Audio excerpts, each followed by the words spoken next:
오늘 우리에게 주시는 하나님 말씀 또 같이 읽고 나누겠습니다.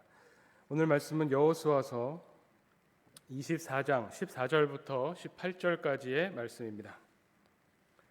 봉독합니다. 그러므로 이제는 여호와를 경외하며 온전함과 진실함으로 그를 섬기라. 너희의 조상들이 강 저쪽과 애굽에서 섬기던 신들을 치워버리고 여호와만 섬기라.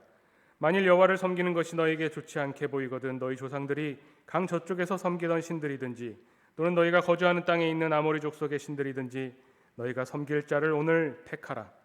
오직 나와 내 집은 여호와를 섬기겠노라 하니 백성이 대답하여 이르되 우리가 결탄코 여호와를 버리고 다른 신들을 섬기기를 하지 아니하오리니 이는 우리 하나님 여호와께서 친히 우리와 우리 조상들을 인도하여 애굽 땅 종되었던 집에서 올라오게 하시고 우리 목전에서 그 큰 이적을 행하시고 우리가 행한 모든 길과 우리가 지나온 모든 백성들 중에서 우리를 보호하셨음이며 여호와께서 또 모든 백성들과 이 땅에 거주하던 아모리 족속을 우리 앞에서 쫓아내셨음이라.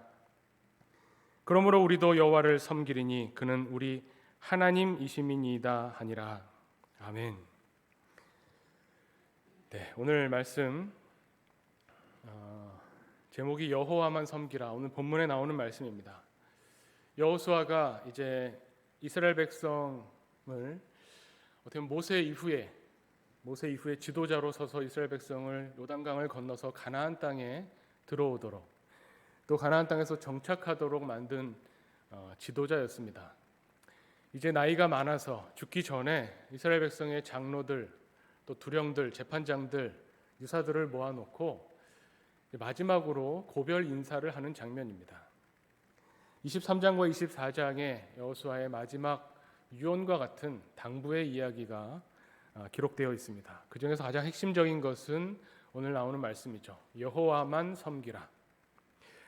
이 말씀을 가지고 우리가 함께 이제 생각해 볼 텐데 아마 여호와만 섬기라라는 제목을 딱 보면 두 가지 반응이 있을 것 같습니다. 아니, 너무나 당연한 말씀인데 이렇게 생각할 수 있죠.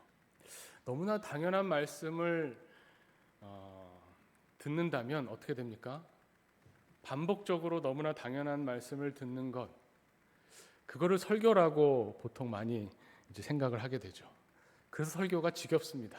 지루하고 다 아는데, 그리고 그 결론은 결국 여호와만 섬기라. 여기에 무슨 반론을 제기할 수 있겠습니까? 당연하고 꼭 해야 되고 맞는 말씀을 반복적으로 우리가 들어야 되고 또 전해야 되는 것이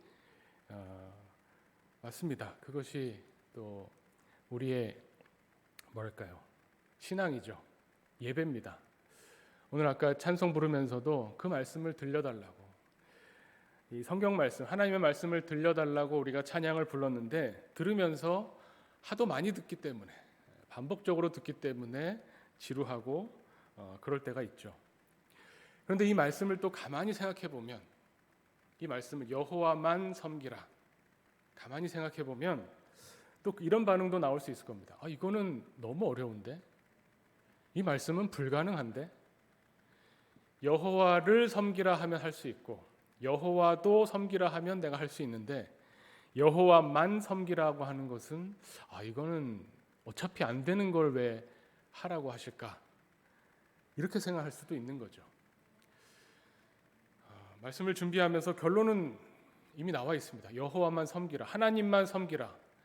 여기에 다른 것이 끼어들 여지는 없지만, 설교라고 하는 것은 당연하고 해야 되는 말씀을 반복하지만 그것으로 그친다면 설교는 그냥 지루한 것으로 끝나버리고 말죠. 그래서 사람들이 설교를 싫어하는 거죠.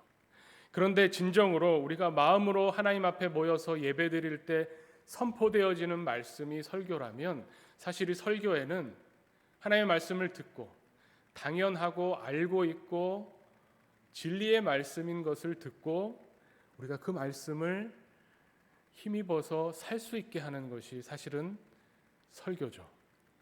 근데 이거는 너무 이론적이고 설교에 대한 이상적인 의미고, 정말로 설교 자체에 그 힘이 있느냐? 사실은 설교 자체라기보다는, 혹은 설교를 하는 목사하고는 상관없이 하나님의 말씀 자체에 그런 능력이 있다는 겁니다. 이 말씀을 우리를 변화시킬 수 있는 이 진리의 말씀, 하나님의 말씀을 우리가 설교를 통해서 다시 되새길 때에 결국 설교는 이 말씀을 다시 보게 하는 거죠. 다르게 보게 하는 건 아닙니다. 이 결론 말고 다른 결론을 내릴 수는 없습니다. 예수 그리스도인 것을 우리가 믿는 것, 하나님만 섬기는 것, 이것을 다르게 말하는 게 아니라 다시 보게 만드는 겁니다. 설교는 아는 말씀을 새롭게 바라보도록 하고 이 새로운 인식 속에서 다시 이 하나님의 말씀을 내 삶 속에서 지켜봐야 되겠다라고 하는 이런 마음을 먹게 한다면 그것이 정말 예배 안에 참되게 선포되어지는 설교라고 할 수 있을 겁니다. 항상 기준은 저도 거기에 둡니다. 이거 뻔한 말씀, 다 아는 말씀, 결국은 하나님만 섬기라는 말씀인데, 그런데 이 말씀을 또 가만히 보면 성경이 참 재미있습니다. 아는 말씀인 것 같아서 막상 달려들어서 그 말씀을 놓고 또 앞뒤 맥락을 찾아가면서 이 말씀을 더 파고들면 항상 새롭게 보이는 부분들이 나옵니다. 그래서 성경이 참 재밌습니다. 또 새로워지는 것은 말씀도 새로워지지만 그 말씀을 읽는 우리가 상황이 변했기 때문에, 우리가 지금 처해 있는 현실이 계속 달라지고 있기 때문에 또 이 말씀도 우리에게 주시는 말씀으로 계속 새롭게 보입니다. 오늘 말씀을 보면 여호수아가 이스라엘 백성들, 이 대표들을 모아놓고 결국 이스라엘 백성들을 향해서 하는 말씀이죠. 하나님만 섬겨라. 그리고 하나님을 이제 선택해라. 이 두 가지로 요약될 수 있을 겁니다. 하나님만 섬기겠다고 선택해라. 합치면 한 말씀이네요. 여호와만 섬기는 것을 선택해라. 그때 이스라엘 백성들이 뭐라고 합니까? 네, 선택하겠습니다라고 하죠. 당연하죠. 우리도 그렇게 이야기합니다. 이것을 당연한 말씀으로 여기게 되는 때는 뭐냐면 하나님만 섬겨라. 그러려고 내가 기독교인으로 사는 건데요. 이미 그리스도인으로 살고 있기 때문에 하나님만 섬기는 건 너무 당연합니다. 라고 당연한 말씀으로 받습니다. 그런데 여기서 반전이 일어납니다. 이 당연한 말씀이 왜 어려운 말씀이 되냐면 사실 오늘 18절까지 읽었는데 19절 말씀에 이렇게 나옵니다. 여호수아가 백성에게 이르되 너희가 여호와를 능히 섬기지 못할 것이다. 이렇게 말합니다. 아니, 여호수아 참 재밌죠. 하나님만 섬겨라. 나와 내 집은 여호와를 섬길 거다. 너희도 하나님을 선택해라. 이렇게 말해놓고 백성들의 대표들이 와서 우리가 하나님만 섬기겠습니다. 우리도 똑같잖아요. 하나님만 섬기겠습니다 라고 예 하고 대답하고 나온 사람들에게 아니다 라고 말하는 겁니다. 너네 하나님 못 섬긴다. 최소한 여호와만 섬기는 건 안 된다 라고 말하는 거죠. 좀 억울하기도 합니다. 물론 하나님만 섬기는 것은 그냥 생각만 해봐도 어려운 일이긴 합니다. 이스라엘 백성이 가나안 땅에 들어와서 한 번도 하나님을 사실은 버린 적은 없습니다. 하나님은 하나님이 아니다라고 하나님을 이렇게 떠나서 나는 더 이상 하나님 안 믿어. 이제 나는 바알을 믿을 거야. 이런 게 아니죠. 하나님은 하나님대로 믿는데 거기에다가 덧붙여서 바알도 좀 섬기고, 왜냐하면 바알은 비를 주는 신이라고 하니까 우리를 풍요롭게 농사를 이 지역에 와보니 농사 잘 짓게 하는 신은 바알이라고 하니까 우리가 바알에게도 좀 제사를 드리고 땅의 신이라고 하는 아세라에게도 좀 제사를 드리고, 그렇지만 우리를 애굽 땅에서 인도해낸 하나님도 좀 제사 지내면서 섬기고, 하지만 여호수아는 그래서 그거는 안 된다라는 겁니다. 여호와만 섬겨야 된다라는 겁니다. 그리고 섬기겠다고 했더니 그것도 안 된다는 겁니다. 너네 그렇게 못한다는 겁니다. 그런데 그 못한다는 이유가 안 된다, 실망은 하지만 그럼 여호수아가 설명을 해주겠죠. 왜 안 된다고 하느냐? 너희가 죄인이기 때문에, 너희가 능력이 없기 때문에, 너희는 한계를 지닌 인간이기 때문에 우리에 대한 이야기를 하지 않습니다. 여호수아가 너희가 능히 하나님을 섬기지 못할 것이다, 능히 하나님만 바라보지 못할 것이다 라고 말하는 이유가 뭐냐면 하나님 때문입니다. 하나님은 거룩하신 분이고 하나님은 질투하는 하나님이기 때문에 그렇게 안 된다라고 말하는 겁니다. 원인이 우리에게 있는 게 아닙니다. 우리가 죄인이기 때문이 아니라 하나님이 거룩하신 분이기 때문에, 그리고 하나님이 질투하시는 하나님이기 때문에 안 된다는 겁니다. 굉장히 흥미롭죠. 아니 우리 때문이 아니라 하나님 때문에, 하나님이 우리 하나님 되어주신다고 하고 우리에게 구원을 주신다고 해놓고선 하나님 때문에 우리는 하나님만 섬길 수 없다는 거죠. 사실 여호수아가 하고 있는 이 이야기는 모세가 하는 이야기와 똑같습니다. 모세가 이스라엘 백성들에게 무엇을 줬죠? 율법을 줬습니다. 십계명에 나오는 내용과 오늘 여호수아서 23장, 24장에 나오는 내용이 사실은 완전히 똑같은 이야기죠.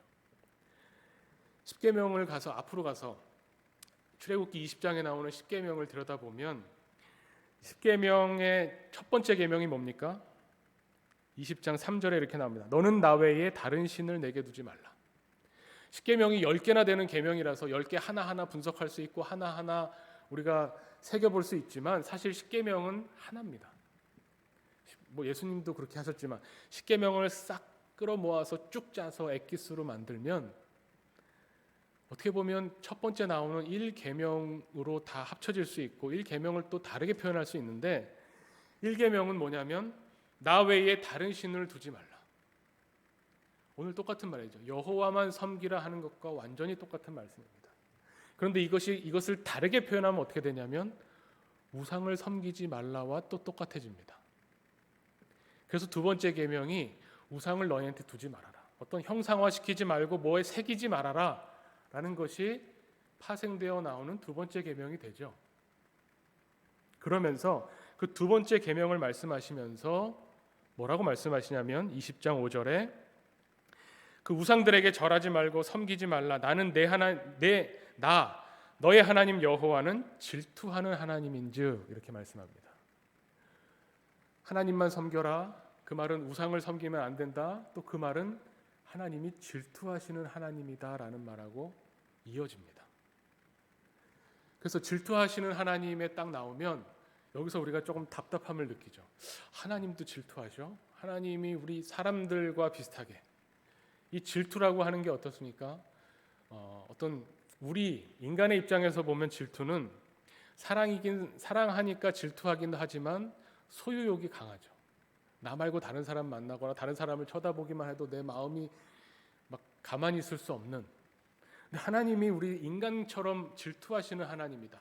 그래서 하나님은 다른 신들을 싫어하시고 가나안 땅에 와서 여호수아서에 계속 나오는 이야기가 뭡니까? 가나안 땅에 들어와서 거기 있는 민족들을 다 완전히 말살해라. 계속 얘기합니다. 되진 않았지만 가나안 땅에 들어가면 거기 있는 족속들, 이방신들을 완전히 없애라. 계속 그 이야기를 합니다.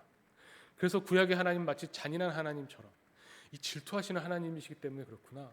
우상의 꼴을 두고 보지 못하시는구나. 이렇게 생각하게 됩니다. 그런데 이 여호수아서에 나오는 다른 민족을 가만히 두지 않는, 완전히 없애라고 하는 그 말씀도 사실은 오늘 이 말씀에 결국 이어지는 겁니다. 그리고 이 말씀은 하나님이 우리 사람처럼 질투하셔서 막 죽여 없애라는 그런 의미가 아니라 굉장히 신학적인 접근을 해야 이해되는 내용입니다. 하나님만 섬긴다, 우상을 섬기지 않는다. 그것이 왜냐하면 하나님이 질투하시는 분이기 때문에 그렇다. 이 구조 속에서 보면 여기에는 그 하나님의 질투하시는 하나님에 대한 그 이스라엘 백성의 또 모세와 여호수아의 체험이 들어있다는 겁니다. 질투하시는 하나님이라는 것은 그냥 객관적으로 하나님은 어떠한 분이야. 하나님은 무소불위하신 분이고 전지전능하신 분이고 또 하나님을 설명해 보면 하나님은 질투하시는 하나님이다. 이렇게 객관적으로 하나님이 어떤 분이다를 설명하는 내용이 아니라는 겁니다. 전혀 그런 내용이 아닙니다. 이 질투하시는 하나님은 어떻게 보면 체험한 하나님에 대한 신앙 고백입니다. 모세와 여호수아가 고백한 하나님을 경험하고 하나님의 백성을 인도하고 지도하고 이끌어가면서 경험했던 그 하나님에 대한 신앙 고백이 질투하는 하나님인데 이거를 우리 입장에서 설명해 보자면 역사에 개입하시는 방식이 이렇게 나타난다는 겁니다. 하나님에 대해 설명한다고 하면 마치 어떤 하나님이 형이상학적인 존재처럼 느껴지죠. 하나님 우리 머릿속에 있는 형이상학적인 어떤 존재로 규정되어지는 분이 아닙니다. 우리가 믿는 하나님은 어떤 하나님이냐면 내 삶 속에, 우리 인간들의 역사 속에 직접 내려오셔서 개입하시는 하나님. 근데 하나님이 우리 역사 가운데, 우리의 삶 가운데 오셔서 개입할 때 그 개입하심이 우리에게 어떻게 드러나냐면, 우리에게 어떻게 느껴지냐면 질투하는 하나님으로 경험되어진다는 겁니다. 그래서 이렇게 표현하는 겁니다. 그 말은 조금 더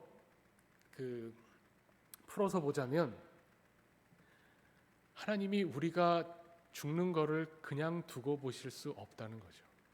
형이상학적인 어떤 신의 개념은 온 우주를 만들고 창조주와 피조물의 관계에서 우주를 만들어 놓고 우주가 돌아가는 법칙까지도 창조했습니다.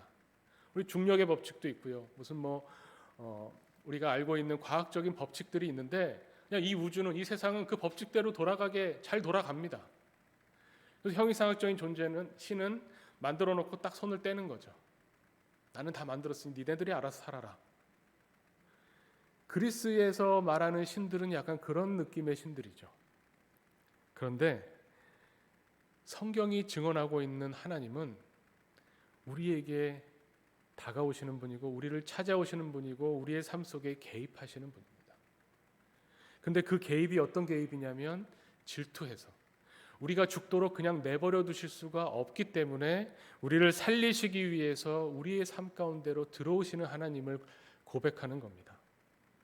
이 십계명을 하나로 합치면 첫 번째 계명으로 대표되지만, 이것을 다시 한 단어로 이야기하자면 십계명은 뭐겠습니까? 생명입니다. 하나님이 우리에게 생명을 주시기 위해서 십계명을 주신 겁니다. 우리를 못 살게 굴려고, 우리에게 짐을 지어주고 의무사항을 줘서 이것을 지키나 안 지키나 보자라고 하려고 십계명을 주신 것이 아니라 우리에게 생명을 주시고자 십계명을 주신 겁니다. 그런데 하나님만 섬겨야 누리게 될 수 있는 이 생명을 하나님 외에 다른 것으로 눈을 돌리는 순간 그 생명은 죽음으로 끝이 나게 됩니다. 우상 숭배라는 게 결국 뭡니까? 이스라엘 백성들이 가나안 땅에 들어와서 거기 있는 사람들과 교류하고 영향을 받으면서 하나님은 하나님대로 믿지만 하나님 말고 다른 어떤 것들, 굳이 신이라고 할 필요 없겠죠. 다른 어떤 것들을 의지하기 시작한 거죠. 비가 오면 비가 왜 안 오나? 비가 잘 오면 수확량이 많아지고 먹고 살 게 많아지면 풍요로워지고, 이 내가 소유하고 있는 이 풍요로움을 의지하게 되는 것, 그것이 우상 숭배입니다. 우상 숭배가 대단하게 다른 종교에 가서 뭔가 조각해 놓은 것에 가서 기도하고 절하고 그것만 우상 숭배가 아니라 성경은 훨씬 철저합니다. 훨씬 지키기 어렵습니다. 그래서 불가능하다고 이야기하는 겁니다. 우리 마음 가운데 하나님 말고 조금이라도 의지하는 마음이 생긴다면, 우리가 살고 있는 이 자본주의 사회에서 가장 우리가 의지하는 건 사실 돈이죠. 그거 어쩔 수 없습니다. 자본입니다. 우리가 부딪히는 수많은 문제들이 있는데 그 문제들을 가장 깔끔하게, 가장 쉽게, 가장 빠르게 해결할 수 있는 방법 중에 하나가 사실은 돈입니다. 돈 쓰면 안 되는 일이 거의 없는 게 자본주의 사회죠. 그래서 우리가 살면서 조금이라도 돈에 의지하는 마음, 내가 조금 돈이 더 많았으면 이런 고생 안 할 텐데 라는 생각이 들자마자 그거는 우상을 섬기는 게 되는 거죠. 하나님만에서 이 만이 떨어지게 되는 겁니다. 하나님을 안 믿는다는 게 아니지만 하나님만 섬기지 않는 우리의 모습을 보는 겁니다. 이 말씀을 묵상하면서 너무나 두려웠습니다. 하나님만 섬긴 때가 24시간 중에 1초라도 있나? 제 삶을 돌아보면서 그런 생각을 하게 됩니다. 제가 주일 예배를 준비하면서 참회의 기도의 참회 기도문을 쓰면서 쓸 때마다 어떨 때는 형식적으로 회개해야 되니까 회개해야지 라고 할 때도 있지만, 정말 이번 주는 두렵고 떨리는 마음으로 참회 기도문을 쓰게 됐습니다. 하나님을 의지하지 않을 때가 있었던가 라고 생각해야 되는데, 하나님을 의지했던 때가 있었던가 라고 생각하게 되는 그런 모습을 보게 됩니다. 그래서 이 말씀은 여호와만 섬기라, 하나님만 섬기라는 이 말씀이 당연하지만 그 당연한 말씀이 두려운 말씀으로 오게 됩니다. 왜냐하면 하나님은 그 꼴을 가만히 두고 보시지 못하는 하나님이기 때문에 우리가 경험하는 하나님, 우리가 체험한 하나님, 믿음의 조상들이 선조들이 체험한 하나님은 결코 우리가 하나님 외에 다른 것을 의지할 때에 우리의 눈이 다른 것으로 돌아갈 때에 가만히 있지 않으시는 분이에요. 이 역사 속에 내 삶 속에 내 생활 속에 깊숙이 들어오셔서 우리를 인도해 내시는 하나님이라는 것. 그 하나님이 너무나 강렬해서 너무나 열정적인 하나님의 모습을 경험하기 때문에 그 표현을 하나님은 질투하는 하나님이시구나. 내가 조금만 하나님의 길에서 벗어나려고 하면, 내가 다른 어떤 것을 의지하려고만 하면 하나님이 나에게 그게 어떤 형태인지 모르겠습니다. 그게 뭐 재앙이든 뭐 몸에 병이 들든 어떻게든 기도하게 만드시고, 또 좋을 수도 있죠. 바라던 일을 이루게 하셔서 하나님을 찾게 하시든, 하나님은 나에게 찾아오시고 개입하시는 하나님이라는 것을 고백하는 겁니다. 그래서 오늘 이 여호수아의 말씀이 말이 됩니다. 하나님만 섬길 것을 선택하라. 이 말씀은 잘못 오해하면, 그럼 내가 선택하면 하나님이 나를 구원해 주시고 내가 선택하지 않으면 하나님이 나를 구원해 주시지 않나? 라는 생각을 지워버리게 하죠. 십계명이 생명이라고 하는 것은 뭐냐면, 그래서 내가 하나님만 섬기겠습니다라고 하면 나를 구원하시는 하나님, 내가 하나님을 거부하고 하나님도 섬기겠습니다 하면 구원을 베풀지 않는 하나님, 그런 하나님이 아니라는 겁니다. 십계명도 그렇고 오늘 여호수아서 24장의 말씀도 그렇고 그 전제가 있습니다. 아무에게나 하시는 말씀이 아니에요. 하나님이 누구야? 이런 사람에게 주시는 말씀이 아닙니다. 하나님이 이 말씀을 주신 대상이 있는 겁니다. 여호수아가 이 말을 하는 대상이 있고 모세가 십계명을 주는 대상이 있습니다. 바로 하나님의 백성입니다. 하나님의 백성은 누구냐? 이미 하나님의 은혜를 입은 사람을 말하는 거죠. 십계명의 전제는요, 십계명 20장 3절부터 첫 번째 계명이 나오는데, 십계명을 주시기 전에 그 앞에 2절에 출애굽기 20장 2절에 이렇게 말씀합니다. 나는 너를 애굽 땅 종되었던 집에서 인도하여 낸 내 하나님 여호와니라. 이 전제가 달리는 겁니다. 하나님이 하나님만 섬겨라, 우상을 섬기지 말아라, 이렇게 말씀하실 때에 그 말씀하시는 대상이 있는데, 그 대상은 이미 하나님이 구원하신, 하나님이 이미 생명을 주신 사람들이라는 겁니다. 이미 하나님의 은혜를 입은 사람들입니다. 애굽 땅 종되었던 곳에서 하나님이 건져 주신 사람들에게 이 말씀을 하시는 겁니다. 여호수아서에 나오는 이야기도 그렇습니다. 앞에 23장은, 오늘 24장의 핵심이 나오면 23장은 무슨 얘기일까요? 이스라엘의 역사를 이야기합니다. 아브라함 때부터 하나님이 아브라함을 택하셔서 아브라함을 부르셔서 그 아들 이삭을 주시고 야곱을 주시고, 이후에 애굽에 살던 이스라엘 백성을 인도하여 내셔서 광야에서 살게 하시고, 또 그 광야에서 젖과 꿀이 흐르는 가나안 땅으로 인도해 내신 그 하나님, 그 하나님에 대해서 23장이 이야기하고 있습니다. 그런 이 은혜를 입은 이스라엘 백성, 하나님의 백성은 어떠해야 하는가? 하나님을 선택해야 된다는 겁니다. 하나님만 섬기겠다고 선택해야 되는 것이 하나님의 백성이라는 겁니다. 하나님만 섬기겠다고 선택해서 하나님 백성이 되는 게 아닙니다. 우리가 선택해서 하나님의 구원을 얻는 게 아닙니다. 하나님은 이미 우리에게 구원을 베푸셨고 그 은혜를 우리는 이미 입었습니다. 이 말은 뭐냐면, 네, 좋습니다. 그러면 어떻게 해야 하나님만 섬깁니까? 그 해답이 여기 있는 거죠. 하나님께 받은 은혜, 나에게 오셔서 내 생활 속에, 내 삶 속에 개입하시는 이 열망이 가득하고 불붙는 것 같은 질투하는 하나님으로 여겨질 만한 이 하나님의 열정적인 개입하심을 내가 믿는 겁니다. 그 믿음이 우리를 하나님의 사람으로 살게 하는 겁니다. 그래서 하나님이 이렇게 요청하시는 거죠. 나를 선택해라, 나와 함께 살자라고 말씀하실 때 그것을 어떻게 표현하냐면, 여호수아서에 이렇게 표현하죠. 정말 이게 신약의 말씀인가 싶을 정도의 말씀이 여호수아서 24장 22절에 나옵니다. 여호수아가 백성들에게 아까 앞에서 얘기했죠. 아니다, 너네는 능히 여호와를 섬기지 못할 거다 했더니 백성들이 한 번 더 이야기합니다. 아닙니다, 섬기겠습니다, 선택하겠습니다. 라고 했을 때에 22절의 여호수아가 이렇게 말합니다. 너희가 여호와를 택하고 그를 섬기리라 하였으니 스스로 증인이 되었느니라. 이겁니다. 하나님만 섬기겠다고 우리가 선택하는 것은 우리에게 선택권이 주어져 있어서가 아니고, 우리가 선택하면 하나님의 백성으로 살 수 있는 능력이 있기 때문에 선택할까 말까 해서 선택하는 것이 아니고, 우리는 하나님의 백성이기 때문에 마땅히 하나님만 섬기겠다고 선택하는 것이고, 그 선택이 증인이라고 하는 것으로 드러나게 되는 겁니다. 우리는 이미 하나님의 은혜를 받은 사람, 우리 죽음으로 달려가던 죄인이었던 우리를 예수 그리스도의 십자가를 통해서 구원해내시고 우리에게 생명을 주신 그 하나님, 불붙는 것 같은 질투함으로 우리를 죽음으로 달려가는 우리를 막으시고 우리를 붙잡아서 하나님의 생명의 길로 인도하신 그 하나님을 내가 매일매일 생활 속에서 선택할 때에 내가 그 약속을 믿는다고 하는, 내가 하나님을 믿는다고 하는 그 믿음이 우리로 하여금 증인으로 살게 한다는 겁니다. 그 약속을 믿는다면, 그래서 하나님을 선택한다면 너는 증인이다 라고 말씀하는 거죠.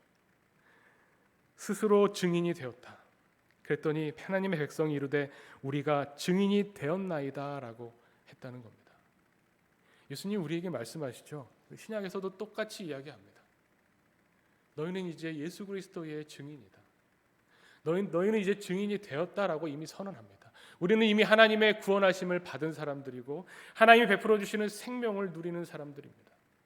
그런데 또한 그 생명이 완성되는, 주님이 다시 오시는 그날을 향해 달려가는 사람들이죠. 우리는 우리의 생활 속에서 하나님만 섬기겠다고 선택할 때에 그때 비로소 증인으로 살게 되는 사람들입니다. 하나님만 섬기라, 하나님만 섬기기를 선택하라 하시는 이 말씀은 지금 우리에게 똑같이 임하고 우리를 부르시고 우리에게 질문하십니다. 내 증인으로 살겠느냐? 내 증인이 되겠느냐라고 주님이 우리에게 말씀하시는 것이죠. 너무나 당연해 보이는 이 말씀이 매일매일 순간순간 우리에게 부딪힙니다. 내가 혹시나 나를 사랑하시는 하나님을 믿는 게 아니라 다른 어떤 것을 의지하는 건 아닐까? 어떤 사람 혹은 어떤 시스템, 이 자본주의가 만들어낸 보험, 자본주의가 계속되는 한은 내 집값은 오르겠지, 어떤 세상이 굴러가는 이치, 이 세상이 돌아가는 어떤 법칙들, 이런 것들을 은연중에 믿으면서, 그런 것들을 의지하면서 하나님을 겸하여 섬기려고 하는 것은 아닌가? 예수님이 단호하게 말씀하셨습니다. 두 주인을 섬기지 못한다. 재물과 하나님을 겸하여 섬길 수 없다. 하나님만 섬기고 하나님만 선택하라고 성경은 우리에게 말씀합니다. 그렇게 될 때 우리는 주님의 증인으로 살아가게 된다고 선포합니다. 이 말씀이 우리에게 다시 새로운 힘과 용기를 불러일으켰으면 좋겠습니다. 이 말씀이 우리에게 하나님을, 내가 고백하는 하나님이 어떤 하나님가를 다시 돌아보게 되는 그런 말씀으로 우리 귀에 들리기를 원합니다.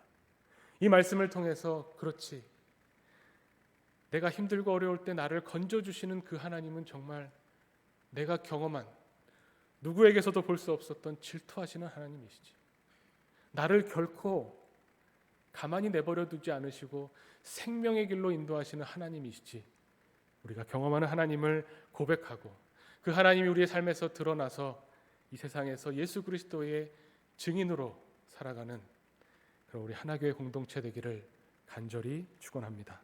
같이 기도하겠습니다. 하나님 아버지, 오늘 다시 우리 귀에 하나님만 섬기라, 하나님만 선택하라는 주님의 음성이 들리는 듯합니다. 말씀을 통해서 우리를 다시 일깨워 주시고 하나님의 말씀을 묵상하며 하나님의 말씀을 끊임없이 읊조리며 그 말씀을 듣기를 원합니다. 하나님, 우리에게 말씀하여 주시옵소서. 우리에게 일어나는 순간순간의 일들이 하나님을 바라보게 하는 신앙의 사건이 되게 하시고 우리를 끝까지 붙잡으시고 포기하지 않으시며 우리를 반드시 살려내시고 생명을 주시겠다고 하시는 그 하나님을 고백하는 주님의 제자들이 되기를 간절히 원하오니 우리의 삶 속에, 우리의 생활 속에 동행하여 주시옵소서. 예수 그리스도의 이름으로 기도하옵나이다. 아멘.